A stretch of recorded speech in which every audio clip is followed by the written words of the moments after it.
You know that feeling, don't you? That warm, fuzzy sense of comfort when you walk into a lively party with your partner by your side, feeling utterly at ease. That's exactly how it seemed for John and me as we strolled into Sarah's birthday bash, radiating that familiar glow of a couple settled into a long-term rhythm. The air was buzzing with laughter, clinking glasses, and upbeat music. Just a typical Saturday night, right? We moved through the crowd, a picture of domestic bliss, easily slipping into separate conversations. I, a natural conversationalist, quickly gravitated towards my usual circle of girlfriends. There we were, chatting animatedly, sharing stories, and catching up on all the latest happenings, completely immersed in the convivial atmosphere. Meanwhile, John, ever the sports enthusiast, found his buddies huddled around the big screen, the low hum of commentary a backdrop to their boisterous camaraderie. Everything felt perfectly normal, reinforcing the comfortable, happy marriage we'd built, or so it seemed on the surface. This was our life, a tapestry woven with shared moments, quiet routines, and public appearances that spoke volumes of a perfectly content union. I felt a sense of belonging, a quiet assurance in the familiar dance of our social lives. Little did I know, this seemingly ordinary evening was about to unravel a thread in that tapestry, exposing a raw, uncomfortable truth that would forever change the pattern of my world. As the night wore on, the party truly hit its stride. The music got a little louder, the laughter a little looser, and the conversations flowed effortlessly. I felt a pleasant warmth from the wine and the genuine connections with my friends. It was one of those evenings where you truly felt present, unworried, and utterly content with the simplicity of good company. I remember looking across the room at John, still engrossed in the game with his friends, and a small, almost imperceptible smile touched my lips. A sudden urge to powder my nose pulled me away from the convivial hubbub. It was a brief escape, just a moment of quiet solitude before diving back into the festive fray.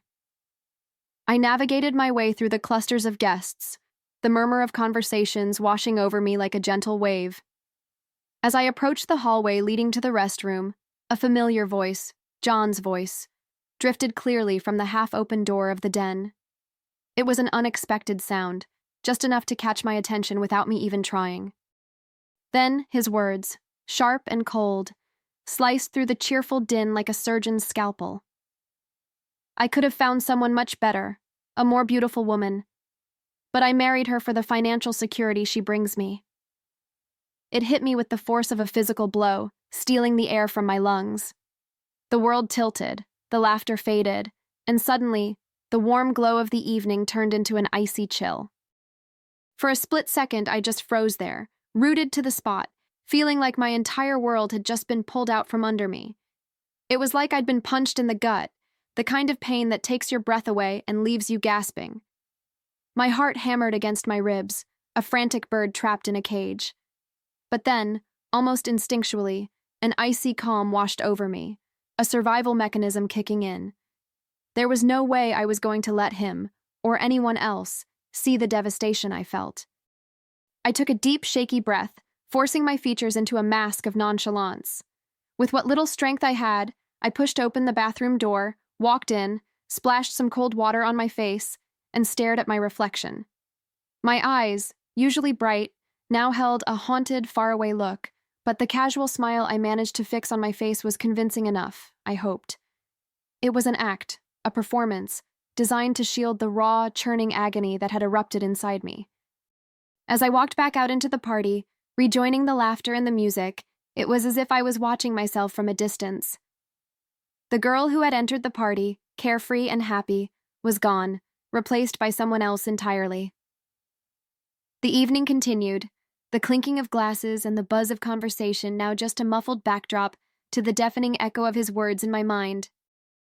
The party was still festive, but for me, it had become a stage where I played the part of the unsuspecting wife, even as a whirlwind of devastation raged beneath the surface, preparing me for something entirely different.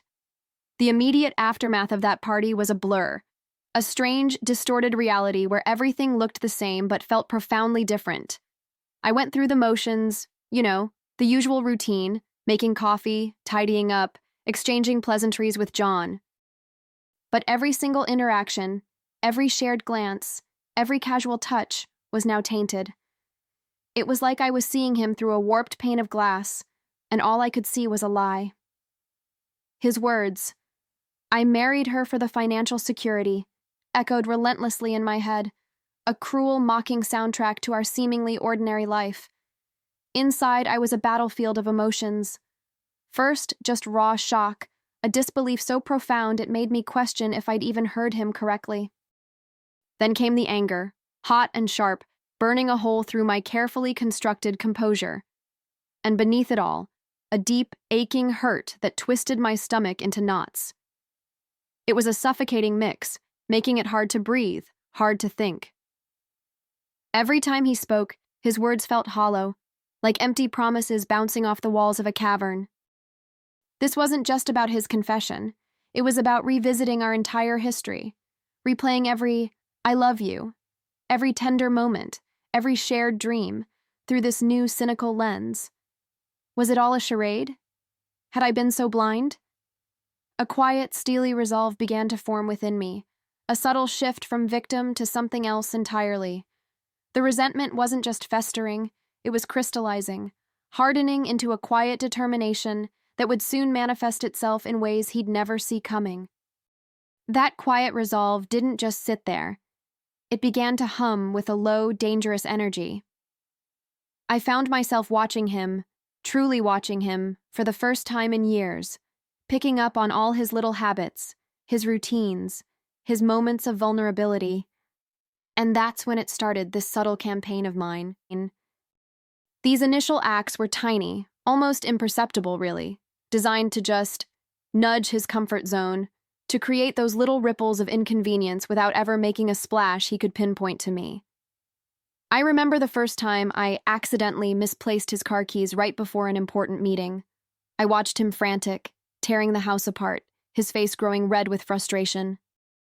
I feigned concern, of course, helping him look, my internal satisfaction a small dark ember against the coldness in my heart. Then there was the time I forgot to pick up his dry cleaning, knowing he had a presentation the next day and needed that particular suit. He fumbled, he grumbled, and I just offered a sweet, apologetic smile. These weren't grand gestures, not yet. They were quiet little jabs, designed to chip away at his sense of ease, to introduce a persistent low-level hum of annoyance into his days. It was a strange dance, maintaining my innocent facade while orchestrating these small, almost invisible acts of disruption. And as I watched him navigate these little hurdles, oblivious to their true source, a chilling sense of control began to bloom within me, preparing me for the next, more significant steps. The pattern continued, almost without conscious thought. It was like I was operating on autopilot, my hands doing one thing while my mind was meticulously planning the next subtle move. John's favorite shirt, the one he loved to wear on Fridays? Oops, sorry, honey. I completely forgot to put it in the wash yesterday. Or his specific coffee blend, the one he insisted on having every morning. Oh dear, I must have grabbed the wrong bag at the store. This is just regular decaf. Each small act was a tiny prick, not enough to draw blood, but certainly enough to annoy. I became an expert in the art of the unintentional. There were nights when I'd unintentionally serve him his least favorite meal, perhaps a dish loaded with mushrooms or bell peppers, ingredients I knew he despised. I'd watch his polite attempts to eat it, the slight crinkle of discomfort around his eyes, and offer a sweet, apologetic, "Oh, I'm so sorry, darling, I just thought you might like a change." My innocent facade was ironclad, a protective shield behind which my true feelings simmered. He never suspected a thing, which only fueled my quiet satisfaction. He'd shrug these incidents off as forgetfulness, or attribute them to my being a little scatterbrained lately. He had no idea he was dancing on the edge of a new reality, one I was meticulously crafting. This was just the beginning, though. These small acts were merely practice for what was to come, preparing the ground for something much more significant as we moved forward. As days bled into weeks, those tiny pricks I'd been delivering started to evolve. They weren't just accidental mishaps anymore. They were becoming deliberate, more impactful. My methods varied, from the subtly passive-aggressive to actions that bordered on subtly destructive, all executed with a chilling calm that left John utterly bewildered. It was fascinating, really, watching him try to make sense of things that just didn't add up, his mind struggling to grasp the unraveling threads of his supposedly perfect life. I remember one specific incident, a bill for a recurring service, one he'd specifically asked me to handle because it was so important. "Oops, sorry, honey. It must have slipped my mind completely," I chirped, feigning genuine dismay when he brought up the late fee. The look on his face, a mix of annoyance and mild frustration, was priceless. Another time, I, mistakenly, deleted some non-essential files from our shared computer. Files that, as it turned out, he needed rather urgently for a project. He spent hours trying to recover them, completely baffled. These incidents weren't just about inconvenience anymore. They were designed to create actual friction, to introduce a quiet chaos he couldn't trace back to me. My calm demeanor was my greatest weapon, my innocent act flawless. He'd scratch his head, mutter about being too stressed, or blame his own forgetfulness, never once considering that the source of his growing unease was right there beside him, smiling sweetly. My creativity in these accidents really started to flourish. It wasn't just about his daily routine anymore.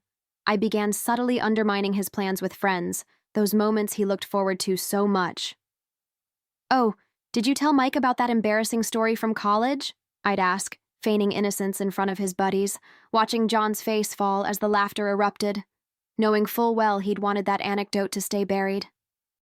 Or I'd conveniently be too busy for things he genuinely enjoyed, like a weekend trip he'd been planning for months, making it just inconvenient enough for him to give up on it. The financial tranquility he thought he'd married me for, that solid foundation he valued above all else, also became a new playground for my subtle sabotage. I started spending more conspicuously on myself, a new handbag here, a spontaneous spa day there, all while maintaining my usual calm demeanor. Or I'd lose track of household expenses, letting certain bills stack up, causing him to constantly chase down information or deal with overdue notices. The stress lines around his eyes became a little deeper, a little more pronounced. He started to feel it, this shift in our dynamic, a growing unease that he couldn't quite put his finger on. He'd attribute it to the pressures of work, or perhaps his own forgetfulness, never once suspecting that these persistent, nagging problems were part of a meticulously orchestrated plan. He was slowly, imperceptibly, losing control, and I was watching it all unfold with a chilling sense of satisfaction. The quiet satisfaction I felt in those moments was potent. It wasn't about open warfare, it was about the slow, almost imperceptible erosion of his carefully constructed sense of order. He'd start looking for his wallet in the morning, convinced he'd left it in a different spot, only for me to discover it right where he always put it, but only after a frantic 10-minute search. I'd watch him check and recheck his calendar, convinced he was missing something crucial, when in reality, I'd simply forgotten to remind him of a small but important social engagement. His unease was palpable, a subtle tightening around his mouth, a new furrow in his brow that hadn't been there before. He'd mutter about being off his game, or too busy to think straight, completely oblivious to the architect of his discomfiture. It was like watching a meticulously built sandcastle slowly crumble, grain by grain, under the relentless invisible tide. He was losing his grip, and the financial tranquility he believed he had secured was steadily becoming a source of constant low-grade stress. This simmering unease, this constant state of minor disruption, was exactly what I was aiming for. It was a prelude, a slow, methodical preparation for the true unraveling that was yet to come. He was caught in a web he didn't even know existed, and the threads were only going to get tighter, leading him deeper into a maze of his own making.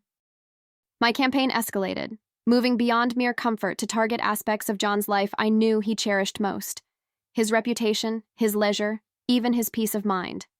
It was a precise, calculated effort, each move designed to hit a nerve. I recall one instance where I accidentally let slip a rather confidential detail about a business deal he was working on, mentioning it casually to a mutual friend at a gathering. The friend, of course, was too polite to pry, but I saw the flicker of alarm in John's eyes, the quick, subtle tension in his jaw. It was just plausible enough to be an innocent mistake, yet the damage was done. His frustration started to simmer, then boil. His carefully constructed world, where everything had a place and a purpose, seemed to be subtly yet consistently unraveling right before his eyes. He'd pace the house, muttering about things being off or missing, his usual calm replaced by a restless agitation. He was losing sleep, and I could see the fatigue etched around his eyes, a grim satisfaction blooming in my chest. He attributed it all to stress, never once suspecting the true source of his mounting disarray. It was a slow, methodical torture, a psychological unraveling that was far more potent than any direct confrontation.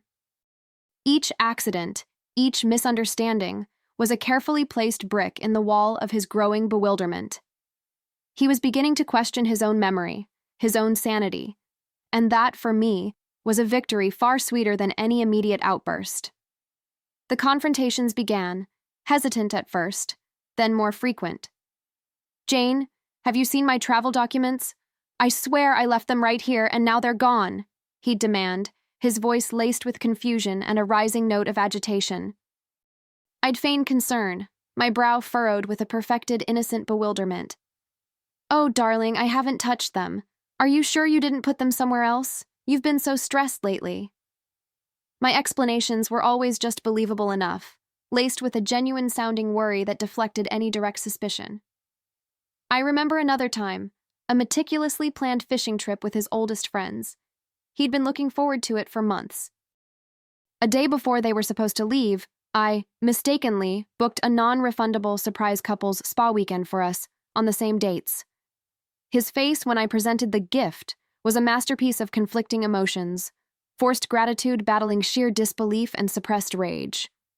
"But my trip," he stammered. "Oh, honey, I thought you'd be thrilled. We never get time just for us," I'd countered, my smile unwavering. He ended up canceling on his friends, losing his deposit, and enduring a spa weekend he clearly detested. Each incident chipped away at his composure, pushing him closer to the edge. He started snapping at minor things, his patience wearing thin, and I could see the toll it was taking on him, mentally and emotionally. The man who prided himself on his control and foresight was slowly, surely, losing his footing in a world that seemed to be conspiring against him. The pressure I was subtly applying finally started to build to a head. John's eyes, usually so confident, now held a haunted, confused look, constantly searching for answers he couldn't find. He became increasingly irritable, prone to sudden outbursts over trivial things, a stark contrast to his normally placid demeanor. He'd pace the living room late at night, muttering to himself, trying to piece together the myriad of accidents that were dismantling his perfectly ordered life. The financial security he had so readily traded for love was now the very thing creating a constant, gnawing stress. One evening, after yet another lost document caused him a significant setback at work, he simply snapped. He walked into the kitchen where I was calmly preparing dinner and slammed his fist on the counter. His face was flushed, his eyes wild with a mixture of anger, frustration, and utter desperation. "What is going on, Jane?" he demanded, his voice trembling with an intensity I hadn't heard before. "Things keep going wrong, everything's a mess, and I just don't understand why. Are you doing this? Tell me what's happening." The silence in the kitchen stretched, thick and heavy, punctuated only by the distant hum of the refrigerator. This was it, the moment I had meticulously orchestrated, the climax of his unraveling. His words hung in the air, a desperate plea for clarity, and in that instant, I knew I held all the cards. The game was finally about to move to its brutal, inescapable conclusion. His question hung in the air, thick with desperation, pulling me from my carefully maintained facade. For a moment, a wave of something akin to pity, or perhaps just exhaustion, washed over me. But it quickly dissipated, replaced by the cold, clear memory of his words at the party. "I married her for the financial security she brings me." That sentence had been a poison, slowly working its way through the veins of our life, and now, here we were, at the precipice. The choice was stark: reveal the ugly truth and watch his world shatter, or maintain my silence and let his confusion consume him, pushing him further into a self-made paranoia. I took a slow breath, my gaze unwavering. The silence stretched, a palpable tension filling the kitchen, each second ticking louder than the last. I could see the sweat beading on his forehead, the way his hands clenched and unclenched at his sides. He was at his limit, completely exposed, and for the first time in a very long time, I felt truly powerful. This wasn't just about revenge anymore. It was about reclaiming my own narrative, my own worth, which he had so carelessly dismissed. No matter what I chose, I knew one thing with absolute certainty. Our marriage, this carefully constructed illusion, was irrevocably altered. It was a house of cards, and with his desperate question, the final card had been pulled. The foundation, built on a lie, was crumbling, and nothing could put it back together. In that suspended moment, I looked at him, really looked at the man standing before me, and the words simply tumbled out. "You want to know what's going on, John? You want to know why your world feels like it's falling apart?" My voice was calm, almost eerily so, a stark contrast to the storm brewing in his eyes. "It's because it is, and it's all thanks to a little whisper I overheard at a party. A whisper about marrying me for financial security, because you could have found someone much better, a more beautiful woman." The air crackled with the raw, brutal truth. His face drained of color, his jaw going slack. The anger in his eyes morphed into disbelief, then a chilling realization. He tried to deny it, to stammer out excuses, but the words caught in his throat.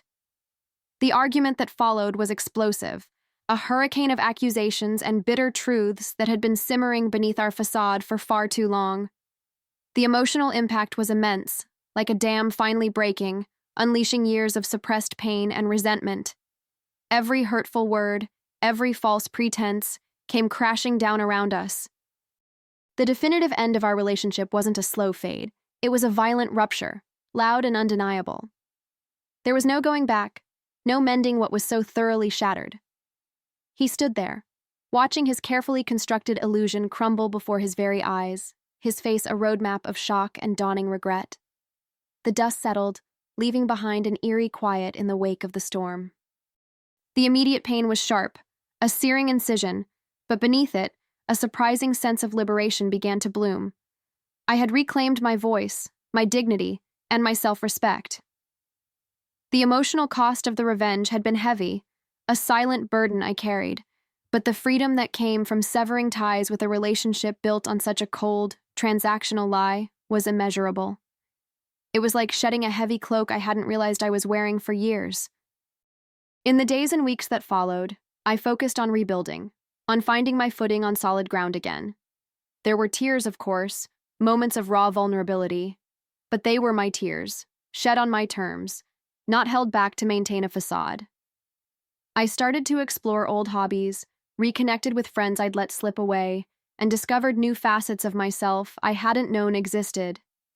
I was independent, standing on my own 2 feet, stronger and wiser for the ordeal.